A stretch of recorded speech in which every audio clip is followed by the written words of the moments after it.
சிறகடிக்க ஆசை சீரியலில் ரொம்ப விறுவிறுப்பாக போயிட்டுருக்குன்னு சொல்லாங்க. நம்ம மீனா அவங்கள பார்த்தீங்கன்னா, அவங்க தம்பிக்கு வந்து பர்த்டேன்னே சொல்லலாம். பர்த்டேக்கு வந்து சத்யா அவங்களுக்கு பர்த்டே ஸ்பெஷலாக வந்து பார்த்தீங்கன்னா, நம்ம முத்துக்கு ஃபோன் பண்ணி சொல்ல சொல்லி அவங்க அம்மா வந்து மீனா போய் அவங்க அம்மாகிட்ட சொல்லிடுறாங்க. ஃபோன் பண்ணி சொன்ன உடனே அவங்க பையன் 2 சொல்லியிருப்பார் ஏற்கனவே. முத்துவை மட்டும் வர வேணாம்னு சொல்லிடு, நான் வந்தானா நான் கண்டிப்பாக நான் வரமாட்டேன் அப்படின்னு சொல்லிட்டு இருப்பாங்க.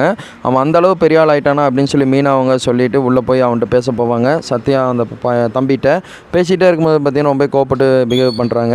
அப்புறம் முத்து அவ்வளோ தூரம் சொல்லுவார், நீ கண்டிப்பாக வந்து உன் தம்பி இதுக்கு கூழ் ஊற்ற போகக்கூடாது கோயிலுக்கு அப்படின்னு சொல்லி அவ்வளோ தூரம் சொல்லுவாங்க. ஆனால் அது பொருட்படுத்தாமல் நம்ம மீனா அவங்க வந்து பார்த்திங்கன்னா கூழ் ஊற்றிட்டு இருப்பாங்கன்னு சொல்லுவாங்க கோயிலில். இது எப்படியாவது சாக்கா வச்சுக்கிட்டு அவங்க அம்மா விஜயம்மா என்ன பண்ணுவாங்கன்னா போட்டு விட்ருவாங்க. உனக்கு அதான் ரியல் விட்டுட்டு அங்கே போய் அவள் கூழ் ஊற்றிட்டு இருக்கா, நீ அதை போய் பாரு, வேணா நான் பொய் சொல்கிறேன்னா அப்படின்னு சொல்லுவாங்க. அங்கே போய் பார்த்ததுக்கப்புறம் 2 பேத்துக்கும் வந்து பயங்கரமான ஒரு வாக்குவாதம் ஆகுது. வீட்டில் ரணகலம் ஆகுதுன்னே சொல்லாங்க. முத்து வந்து பார்த்திங்கன்னா மீனாவை அடிச்சே போட்டுறாங்க.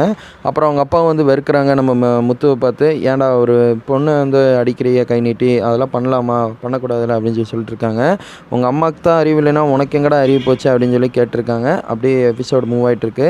சிறகடிக்க ஆசை சீரியல் எந்த மாதிரி போயிட்டுருக்குது, உங்களுக்கு பிடிச்சா லைக் பண்ணுங்கள், ஷேர் பண்ணுங்கள், கமெண்ட் பண்ணுங்கள். தேங்க்யூ ஃபார் வாட்சிங் வீடியோ.